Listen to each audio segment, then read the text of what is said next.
एका दिवसाचं काम आहे एवढं तरी 3 घंट्याचं काम आहे, 3 घंट्यात 2 घंट्याचं काम फक्त आहे. मग आता ते म्हणता की याचं ऑडिट झालेलं आहे, आम्ही अहवाल मध्ये देऊ शकत नाही. ऑडिट द्यायला पाहिजे सर. ऑडिट लावायला पाहिजे होतं ना. घोटाळा त्या घोटाळ्याचा सर्व आम्ही तात्काळ कारवाई करतो. 10 दिवस द्या. त्या 10 दिवस सुद्धा तुम्हाला दिलेले आहे. त्या 10 दिवसामध्ये आम्हाला ते सगळे घरी पाहिजे होते, नाही तर तुम्ही त्या कंट्रोल व्हायला पाहिजे होती.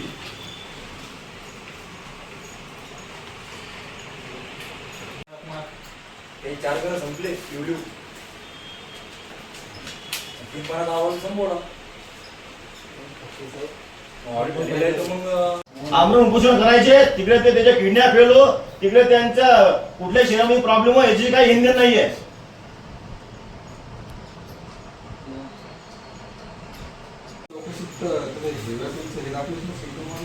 तुम्हाला ते हिरो सिजर काय करणार आहे?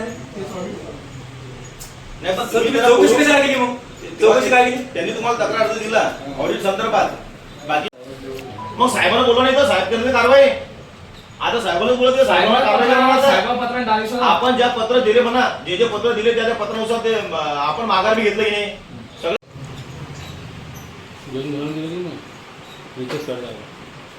काय जेवण खाऊन देते याच्यात नांदी सकाळपासून 3 महिन्यापासून आहे. 3 महिन्यापासून सतत तक्रार चालू आहे. अद्याप ग्रामसेवक त्यांना सुद्धा त्यांनी माहित पडले की बा ग्रामसेवक भ्रष्टाचार आहे. ग्रामसेवक यांचे विस्तारिका साहेबांची फोन उचलत नाही. आम्ही गौंडाळा गावामध्ये झालेल्या भ्रष्टाचारावर जी मागणी केली होती, चौकशी मागणी केली होती, त्यानंतर आम्हाला 3 महिने होऊ नये कुठल्याही प्रकारची चौकशी आमच्या गावामध्ये झालेली नाही. चौकशी झालेली नाही. त्यानंतर आम्ही उपोषणाला 4 दिवस बसलो. 4 दिवस बसल्यानंतर आम्हाला शिवसाहेबांनी एक 10 दिवसाचा वेळ द्या म्हणून असं पत्र दिलं. त्यानंतर आम्ही शिवसाहेबांचा मान ठेवून आम्ही उपोषण स्थगित केलं. त्यानंतर आमच्या गावामध्ये चौकशी झाली. चौकशी आल्यानंतर जी आमच्या गावामध्ये चौकशी झाली ते पूर्ण मुद्दे या चौकशीमध्ये यायला पाहिजे होते. आज आम्ही सकाळपासून पंचायत समिती येथे आलेलो आहोत, तरी आम्हाला अहवाल हा अपूर्ण अवस्थेत दिसलेला आहे. तरी आम्हाला तो अहवाल मान्य नाही. आज आम्ही जो अहवाल आहे, जो आम्हाला अहवाल पाहिजे होता, तो अहवाल जोपर्यंत मिळत नाही तोपर्यंत आम्ही पंचायत समिती येथून उठणार नाही.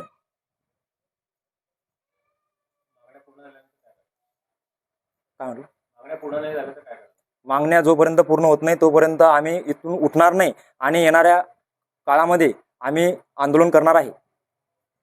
गव्हाणडाळा तालुका खामगाव येथील रहिवासी श्री महेंद्र रमेश पाटील आणि गोपाल सतीश पांढरे यांनी ग्रामपंचायतच्या कामकाजाविषयी तक्रार केली होती. त्या तक्रारीच्या अनुषंगाने चौकशी अहवाल आज माननीय BDO साहेब यांच्या मार्गदर्शनानुसार त्यांना दिलेला आहे.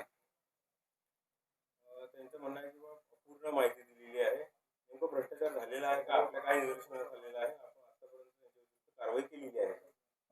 चौकशीमध्ये ज्या काही त्रुटी निदर्शनास आल्या त्या माननीय BDO साहेबांच्या समोर ठेवून साहेबांनी सांगितल्यानुसार संबंधित ग्रामसेवक ग्रामपंचायत अधिकारी यांना नोटीस देण्याबाबत साहेबांनी सूचित केले आहे. भ्रष्टाचार केला असं आढळलेलं आहे आपल्या अहवालात. प्रथमदर्शनी दिसून येत आहे.